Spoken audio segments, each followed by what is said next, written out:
Assalamualaikum warahmatullahi wabarakatuh. Saya Jesse Jerai dengan NPM 20100111111042 jurusan Ekonomi Pembangunan di Universitas Bung Hatta. Pada video kali ini saya akan membahas mengenai angka indeks. A. Pengertian angka indeks. Angka indeks atau indeks adalah angka yang dipakai sebagai alat perbandingan dua atau lebih kegiatan yang sama untuk kurun waktu yang berbeda. Angka indeks berhubungan dengan periode atau waktu, maka dalam angka indeks dikenal dua jenis periode, yaitu sebagai berikut. Yang pertama, periode atau waktu dasar. Periode atau waktu dasar adalah periode yang dipakai sebagai dasar dalam membandingkan kegiatan tersebut. Periode dasar biasanya dinyatakan dalam angka indeks sebesar 100. Yang kedua, periode atau waktu berjalan.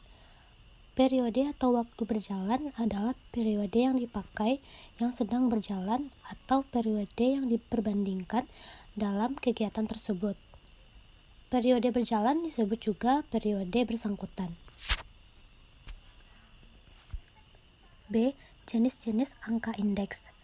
Berdasarkan penggunaannya dalam bidang ekonomi, dikenal 3 macam angka indeks, yaitu indeks harga, indeks kuantitas, dan indeks nilai.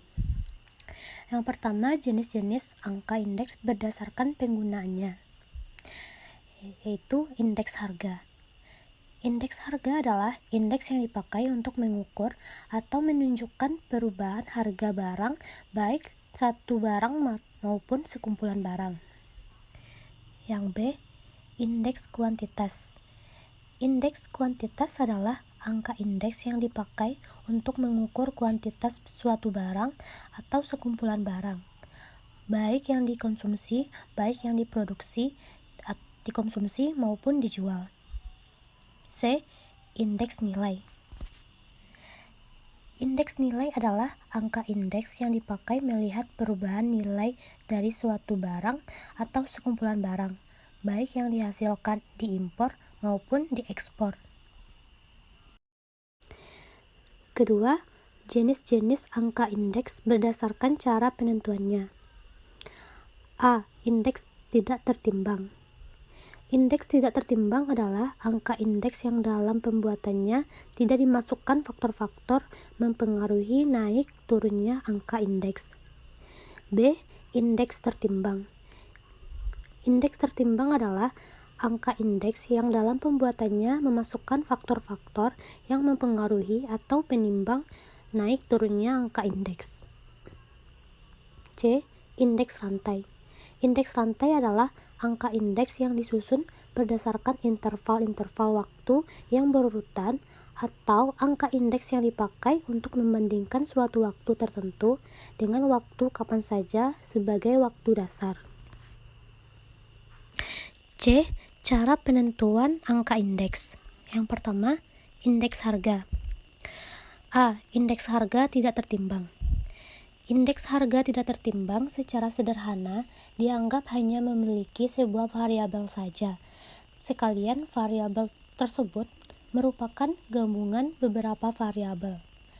Cara penentuan indeks harga tidak tertimbang dapat dibedakan atas 3 macam, yaitu metode angka relatif, metode angka agregat, dan metode rata-rata relatif. B. Indeks harga tertimbang. Dalam penentuan indeks harga tertimbang, penimbang yang sering digunakan adalah kuantitas yang dikonsumsi, dijual, atau diproduksi. Metode penentuan indeks harga tertimbang secara garis besar dapat dibedakan atas 2, yaitu metode agregat sederhana tertimbang dan metode rata-rata tertimbang.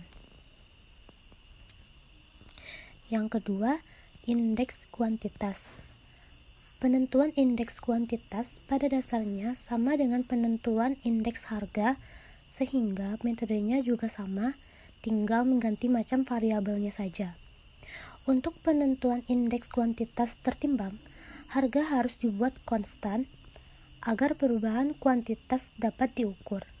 Bebas dari pengaruh perubahan harga, misalnya pada penentuan indeks harga tertimbang yang mengkonstankan kuantitas agar perubahan harga dapat diukur. Bebas dari pengaruh perubahan kuantitas. Yang ketiga, indeks produktivitas. Indeks produktivitas adalah indeks yang dipakai untuk mengukur tingkat efektifnya faktor yang digunakan untuk menghasilkan barang atau jasa yang ekonomis, atau indeks yang dipakai untuk mengukur rasio atau perbandingan antara output dan input. D. Indeks rantai. Indeks rantai merupakan perbandingan yang bersifat pasangan dan disusun secara berantai dari tahun ke tahun atau tidak terbatas pada 1 tahun atau periode saja. Indeks rantai umumnya lebih fleksibel terhadap penggantian jenis barang ataupun timbangan dibandingkan dengan angka-angka indeks biasa sebelumnya. Sebenarnya untuk membuat indeks rantai, prosedurnya hampir sama dengan cara membuat angka indeks sebelumnya. Hanya kalau ingin membuat indeks berantai, harus ditentukan terlebih dahulu berapa satuan waktu sebelumnya yang akan digunakan sebagai waktu dasar. E. Mengubah tahun atau periode dasar. Pengubahan atau pemindahan tahun atau periode dasar dari angka-angka indeks perlu dilakukan untuk kepentingan tertentu, seperti yang pertama tahun dasar yang lama sudah terlalu jauh di belakang. Yang kedua, ingin membandingkan indeks sekumpulan barang pada tahun-tahun yang sama dengan tempat yang berbeda. Cara mengubah tahun atau periode dasar ialah sebagai berikut. Yang pertama, angka indeks dari tahun dasar yang baru disamakan dengan 100. Kedua, angka-angka indeks dari tahun-tahun berikutnya atau mungkin juga dari tahun-tahun sebelumnya dibagi dengan indeks dari tahun dasar baru dan dikalikan dengan 100. F. Kegunaan angka indeks. Dalam kehidupan sehari-hari, angka indeks dapat digunakan dalam pendeflasian, perhitungan daya beli, eskalator kontrak kerja, dan indikator dunia perdagangan. Yang pertama, pendeflasian. Pendeflasian adalah perhitungan upah nyata dengan cara mengalihkan upah uang dengan daya beli rupiah atau upah uang dengan indeks harga. Upah nyata adalah daya beli dari upah yang diterima. Upah uang yang diterima pekerja dalam bentuk uang. Bagi sebagian pekerja, upah nyata lebih berarti dibandingkan dengan upah uang, karena daya beli dari upah uang sangat dipengaruhi oleh harga umum dan barang-barang konsumsi atau biaya hidup. Misalnya, upah pekerja yang dinaikkan 30% dari tahun-tahun sebelumnya tidak akan berarti apabila upah nyata tidak ikut dinaikkan. Yang kedua, daya beli. Daya beli merupakan angka relatif terhadap periode dasar pada waktu indeks disusun. Cara memperoleh daya beli untuk berbagai tahun adalah dengan membagi daya beli tersebut dengan indeks tahun bersangkutan, kemudian mengalihkannya dengan 100. Yang ketiga, eskalator kontrak kerja. Angka indeks dapat digunakan sebagai syarat penyesuaian dalam berbagai kontrak atau perjanjian yang diadakan oleh perusahaan. Misalnya, penggunaan indeks harga konsumen dalam perjanjian kerja atau kontrak upah dan indeks harga grosir untuk penyesuaian harga-harga pada waktu pengiriman dalam kontrak dagang jangka panjang. Yang keempat, eskalator dunia perdagangan. Angka indeks dapat juga digunakan sebagai indikator dari kondisi perdagangan regional atau dunia pada umumnya. Misalnya, indeks harga grosir untuk mengikuti dasar pergerakan harga dan perencanaan kebijakan harga. indeks produksi untuk mengikuti perubahan volume produksi fisik, membuat perbandingan-perbandingan, dan perencanaan yang sesuai.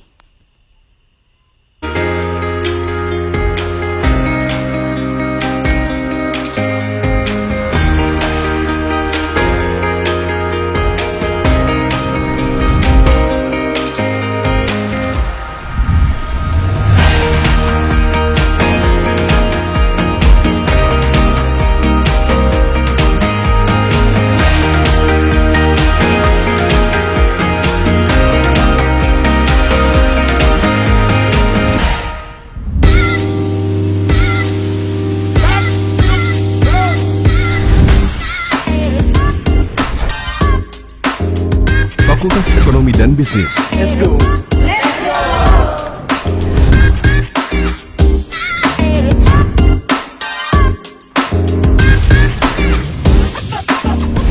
Ekonomi Pembangunan. Mahasiswa mampu mengaplikasikan teori-teori ekonomi dalam menjelaskan permasalahan-permasalahan ekonomi dan diaplikasikan sesuai dengan nilai-nilai kebun hataan. Peluang kerja, perencanaan ekonomi, analisis sistem, asisten peneliti, manajemen. Proses pembelajaran yang mengacu kepada kerangka kualifikasi nasional Indonesia dengan mengedepankan nilai-nilai kebun hataan. Peluang kerja, manajer tingkat operasional di bidang pemasaran, sumber daya manusia, keuangan yang bekerja pada berbagai organisasi bisnis maupun non-bisnis, asisten analisis di berbagai lembaga penelitian dan konsultan bisnis, wirausaha muda mandiri, akuntansi. Mahasiswa dibekali kemampuan penguasaan software akuntansi dan software statistik. Dan bagi yang berprestasi, direkomendasikan untuk magang di KAP, KJA dan Perbankan, Bank Indonesia. Peluang kerja, akuntan, auditor, compliance officer, akuntan manajemen, akademis perguruan tinggi negeri dan swasta.